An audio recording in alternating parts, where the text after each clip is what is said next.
kami orang Papua sekarang banyak yang sudah selesai. S1, S2 sampai dengan profesor doktor sudah ada. Iya, Tapi iya. negara kan Nggak pernah publish tidak itu. pernah pakai orang-orang itu. Oke, Makanya kami mau mendirikan negara sendiri. Orang-orang Papua mereka tahu, mereka pasti mendukung ini ketika lihat video ini. Kita masuk di kebun kami itu sering diperiksa itu apa yang kita bawa masuk di dalam kebun kami itu. Sampai sekarang juga di puncak, di Duga, di Pegunungan Bintang, di Intiania itu kan ketika warga kebun itu sering periksa-periksa itu. Padahal masuk ke tanah sendiri. Ya, tanah sendiri. Diawasi, dikontrol itu perasaannya seperti apa, Ge? Kami tidak nyaman. Ya. Seakan-akan kami ini semacam Berbahaya. berbahaya dan semacam hewan peliharaan.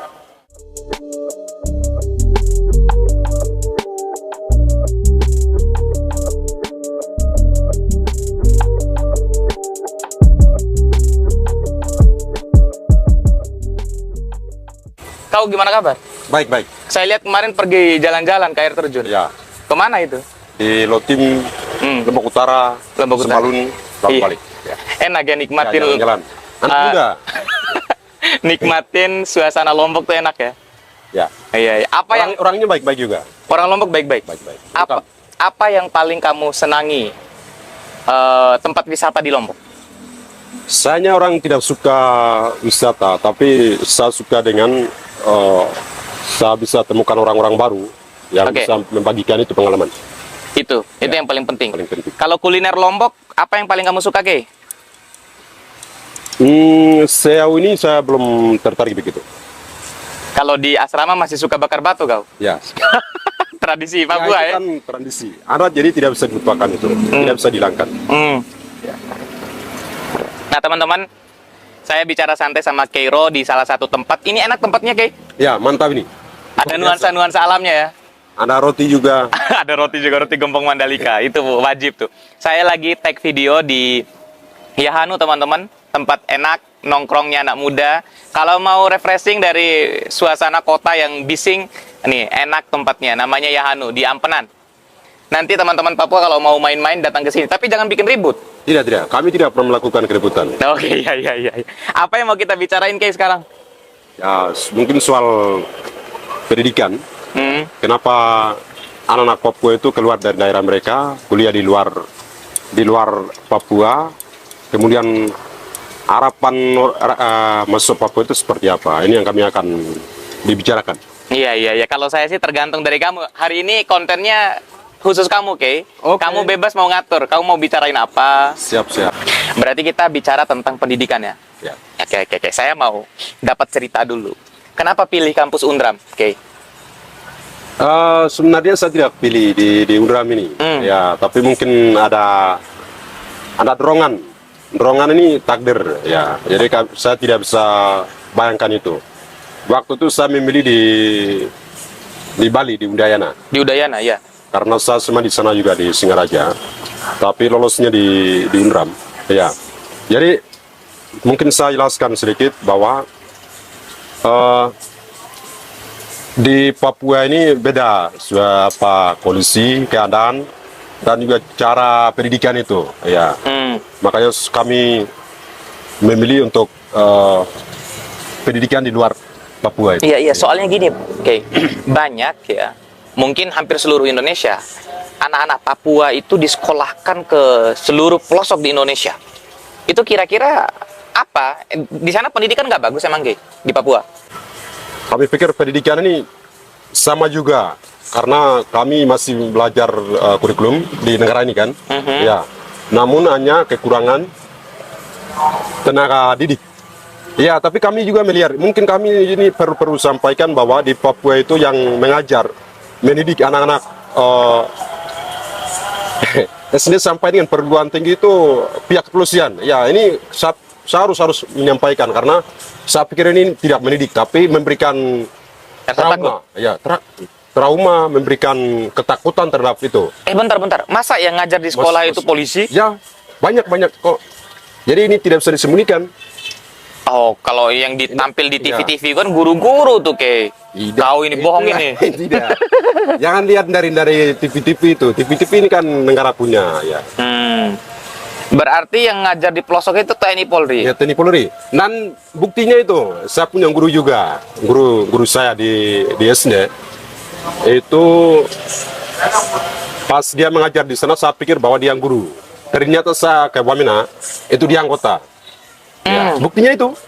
Ya, kamu punya pengalaman pribadi Ya, berarti. ya. Iya. Nah, sebelum kita jauh nih, Kay, mana enakan kuliah di kampung sendiri atau di kampungnya orang? Bagaimanapun, kampung adalah tempat kelahiran kami yang kami cintai. Ya. Tetapi bagaimana mungkin kalau di kampung kita itu di Kacau Balukan, kemudian ada operasi-operasi diambil alih oleh militer. Jadi di kampung, bukan kampung tapi di Papua itu dalam dunia pendidikan tidak aman. Ya, ini perlu diketahui oleh dunia luar dan juga rakyat Indonesia. Karena saya melihat di kampus-kampus di Papua itu, terutama di Uncen, itu sering-sering masuk pihak kepolisian itu. Ya. Tapi ketika saya menginjak di Indonesia, terutama di Lombok itu rasa Aman-aman aja? aman, ya. Saya tidak melihat pihak kepolisian juga di sepanjang jalan, di pasar-pasar, bahkan di gereja-gereja itu tidak ada di Indonesia. Tapi kalau di Papua itu beda. Setiap gereja-gereja di sekolah, sepanjang jalan, pasar, itu dikuasai oleh militer itu. Seakan-akan dalam siangka perang itu. Seakan-akan siaga perang. Ya mungkin untuk melindungi, mengayomi. Ya nggak, maksudnya jangan terlalu negatif thinking juga sama TNI Polri. Mungkin kan dengan adanya mereka kan mengawal, mengawasi, jangan sampai ada tindakan-tindakan yang tidak diinginkan. Mungkin kan seperti itu. Kami tidak terima kalau itu. Ya mungkin sisi lainnya ada, ya. Sisi lainnya ada, tapi sisi lain itu merugikan warga yang di sana. Karena ketika kita mau masuk di hutan kami, di kebun kami, orang-orang Papua mereka tahu, mereka pasti mendukung ini ketika lihat video ini. Kita mau masuk di kebun kami itu sering diperiksa, itu apa yang kita bawa masuk di dalam kebun kami itu. Sampai sekarang juga di puncak, diduga di Pegunungan Bintang, di intiannya itu kan ketika warga kebun itu sering periksa-periksa itu. Padahal masuk ke tanah sendiri. Ya, tanah sendiri. Ya ini aneh. Jadi tidak bisa disembunyikan bagi saya. Ya, karena saya tidak terima dengan cara-cara ini. Ya, tapi enak nggak kuliah di Lombok? Ya enak, tapi sering diintimidasi juga. Sering diintimidasi. Siapa yang intimidasi, Kay? Ya itu apa? Ya ini dosen-dosen. Terus ada pihak intelijen. Itu intelijen ini kan memperbolehkan oleh pihak kampus kan. Makanya saya sering kritik itu dosen-dosen itu. Oke. Karena saya mahasiswa, jadi saya tahu apa yang kami melakukan itu. Ya memang sih, kalau di Undram pun ada polisi masuk di kampus. Cuman masuknya polisi itu kalau sudah chaos, ribut banget, demo dan lain sebagainya, kan masih ada satpam dan lain sebagainya. Tapi di Papua bahkan sampai ke kampus polisi itu masuk. Kampus. Itu hal biasa itu bagi kami orang Papua. Sweeping. Bukan sweeping, tapi tidak tahu itu membunuh.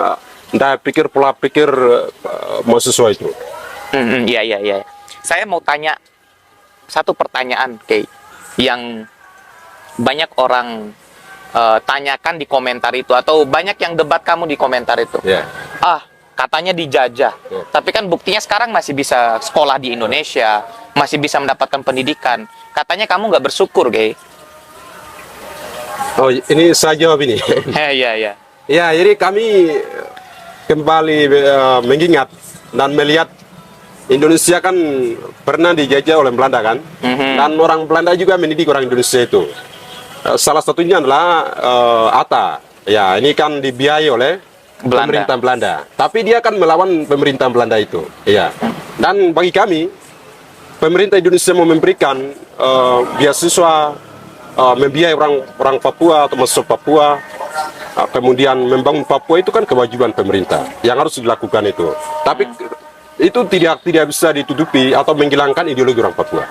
Dalam hal ini kemerdekaan. Ideologi orang Papua untuk merdeka. Ya, itu tidak bisa dihilangkan. Karena itu hak orang Papua. Iya. Ini saya disclaimer dulu nih. Kemerdekaan dalam bentuk yang universal ya. Setiap warga negara berhak mendapatkan pendidikan dan pemerintah punya kewajiban untuk membiayai itu. Berarti Kay kan orang Papua kan? Orang Indonesia kan? Ya sementara ini kan pemerintah Indonesia memaksakan orang Papua masuk di dalam negara ini. Iya, Karena itu dia punya tanggung jawab untuk itu, menjalankan itu. Iya, nggak maksudnya. Kei kan sekarang berarti warga negara Indonesia toh? Ya sementara ini warga negara Indonesia, tapi bagaimana mungkin kami punya ideologi dan saya pikir dihilangkan itu. Kalau sementara kulit kami di sini. Oke.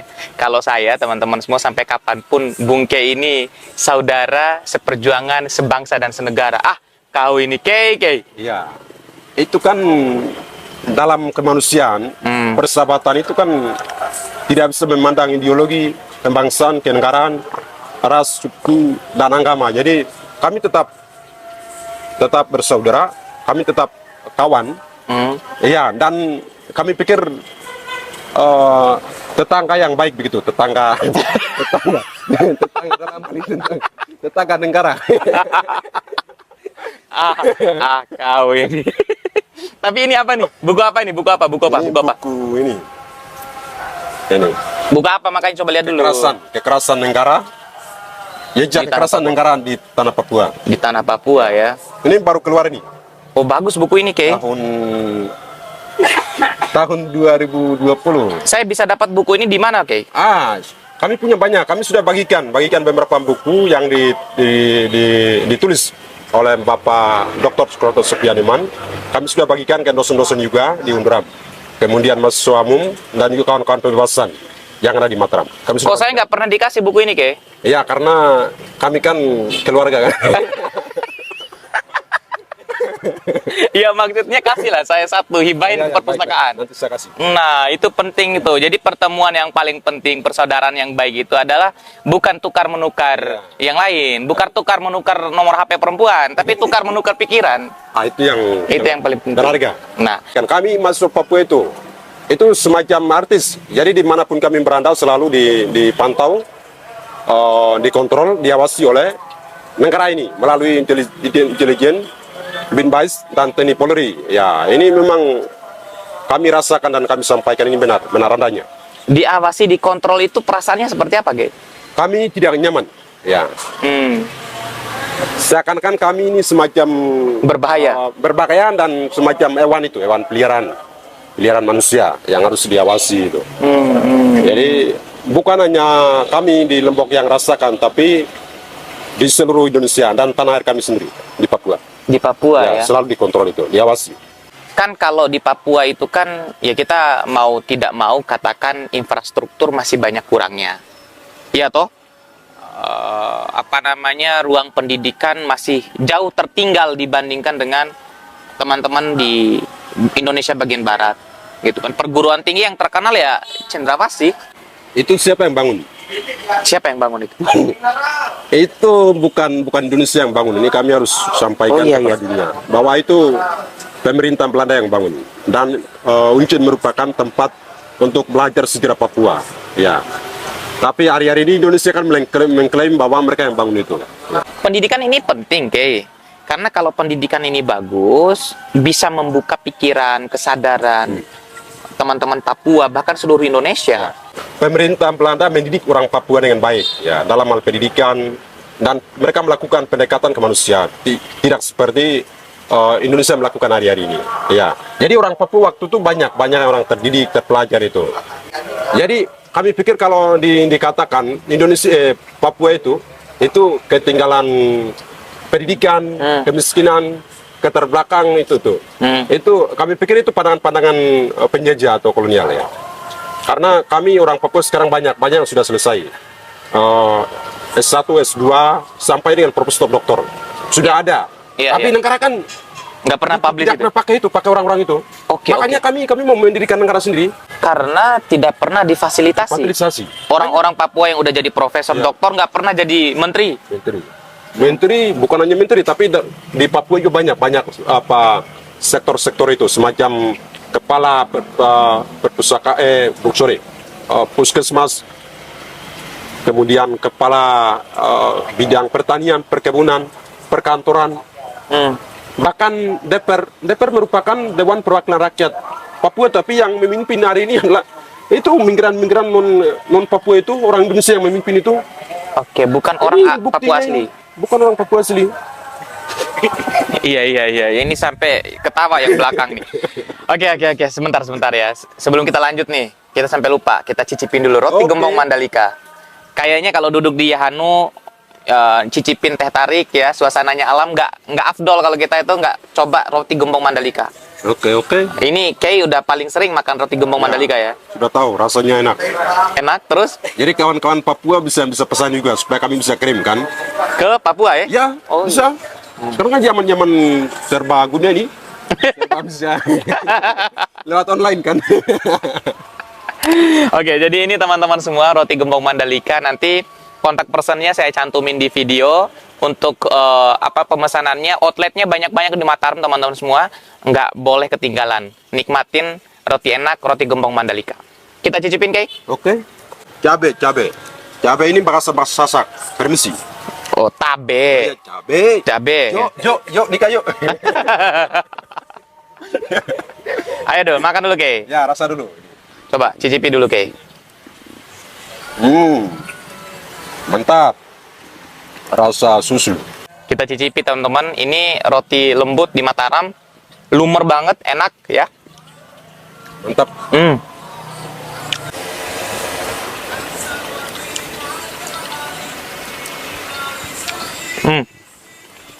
Kita sambil diskusi.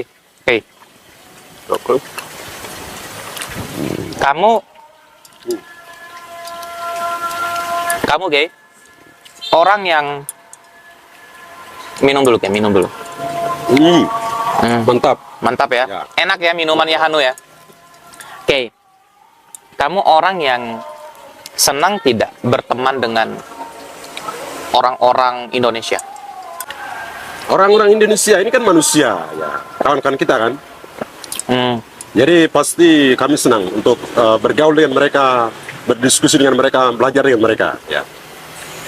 Dan kami tidak pernah memusuhi dengan kawan-kawan Indonesia, kami tidak memusuhi dengan rakyat Indonesia. Tapi kami hari ini melawan ada sistem yang menindas, yang melakukan kriminalisasi rasial, fasisme, dan juga penangkapan, pembungkaman ruang demokrasi ini yang kami tidak suka.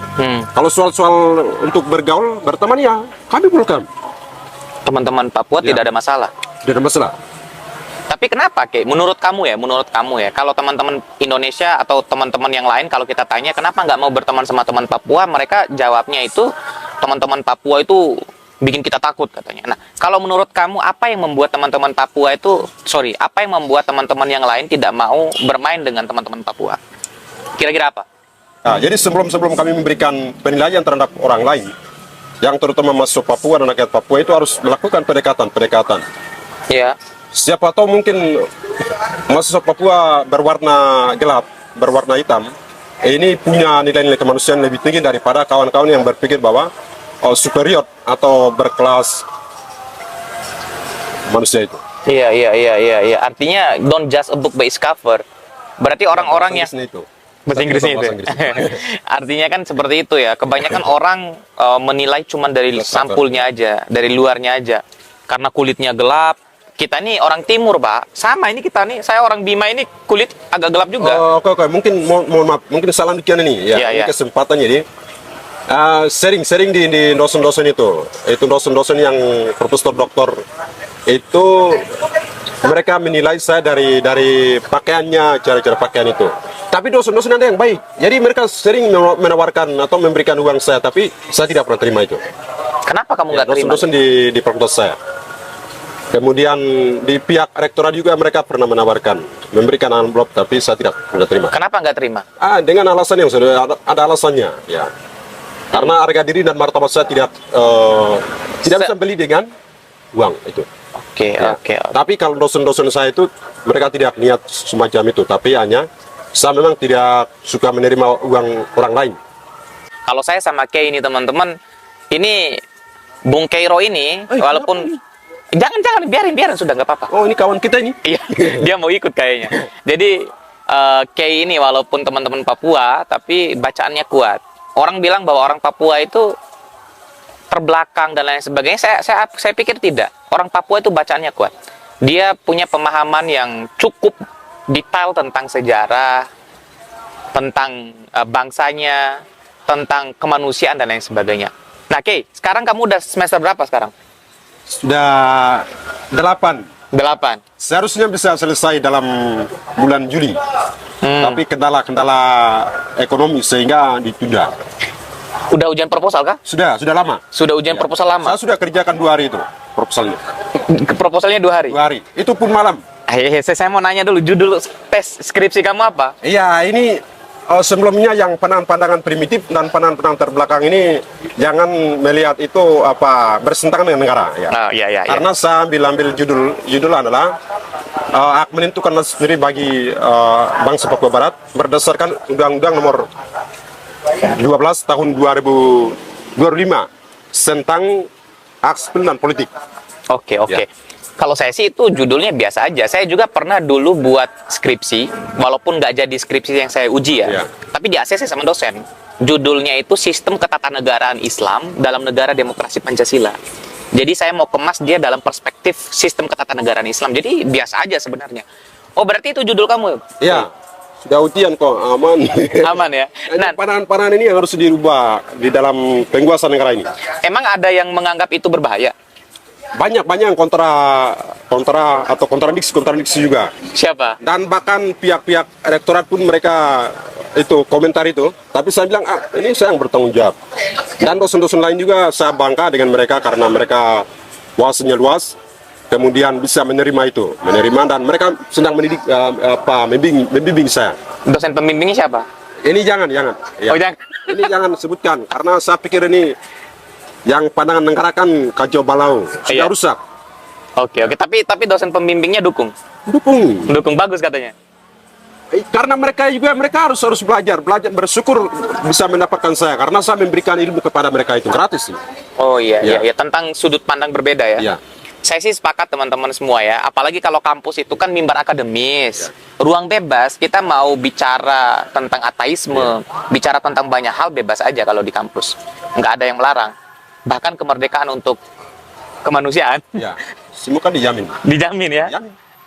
Terakhir, Kay, harapannya untuk dunia pendidikan, khususnya sumber daya manusia Papua. Ini pertama ini. Kalau pertama ini kita harus menghilangkan kami orang Papua tidak bisa, kami orang Papua belum bisa untuk memimpin, untuk mengatur di daerah kami. Ini yang perlu dihilangkan. Di benak kami, di pikiran kami orang Papua. Ya, karena penjajah yang terberat adalah di pikiran kami. Ya, pikiran kami itu. Itu pertama. Kalau untuk kedua adalah mahasiswa Papua yang ada di Papua, yang ada di Indonesia dan juga di dunia internasional harus menyampaikan tentang kondisi di bangsanya, di tanah airnya, dan juga menyampaikan kebenaran-kebenaran yang diputar balikan oleh negara ini. Ya, karena ketika kami mendiamkan kesalahan, kejahatan negara ini, maka kami memperpanjangkan penderitaan dan juga itu merupakan kejahatan kemanusiaan. Ya, jadi saya mengajak kawan-kawan Indonesia dan juga kawan-kawan Papua, kami bersama-sama untuk melawan ketidakadilan, kriminalisasi rasial yang dipraktekkan oleh orang-orang tertentu. Ya. Dan juga ini kami melihat bahwa didukung oleh negara. Kenapa kami katakan demikian? Karena negara tidak pernah memberikan hukuman kepada pelaku-pelaku yang mempraktekkan itu, rasisme itu. Mahasiswa Papua itu perlu belajar bagian hukum dan juga wartawan atau jurnalis. Karena beberapa tahun kami bersama Indonesia, itu kami dibodohi, diinjak martabat dan harkat kami, karena kami tidak memahami soal jurnalis, media-media, dan juga kami tidak memahami soal hukum itu. Jadi walaupun kami, tapi kami berpikir, oh ini salah, ini nanti kami ditangkap, dibunuh dan lain sebagainya. Karena ketidaktahuan kami. Ya, jadi untuk harapan saya adalah kalau boleh pemerintah daerah saya, kabupaten Duga, bisa membuka lembaga bantuan hukum. Ya, karena sebentar lagi saya akan bisa selesai dan impian saya adalah untuk menjadi pengacara atau membelah orang-orang yang membutuhkan bantuan hukum. Oke, itu harapan yang sangat dalam dan menurut saya sangat suci ya dari Kay Yoro ya. Kay, balik ke Papua berarti maunya jadi pengacara. Ya, Jadi pengacara, Ki? Itu keinginan saya dan harapan saya itu. Oke, luar biasa. Thank you, see you teman-teman semua. Sampai jumpa. Assalamualaikum warahmatullahi wabarakatuh. Bye. Baik, Thank you, Ki. terima kasih. Siap. Kapan kita bikin lagi ya? Ya, setiap hari.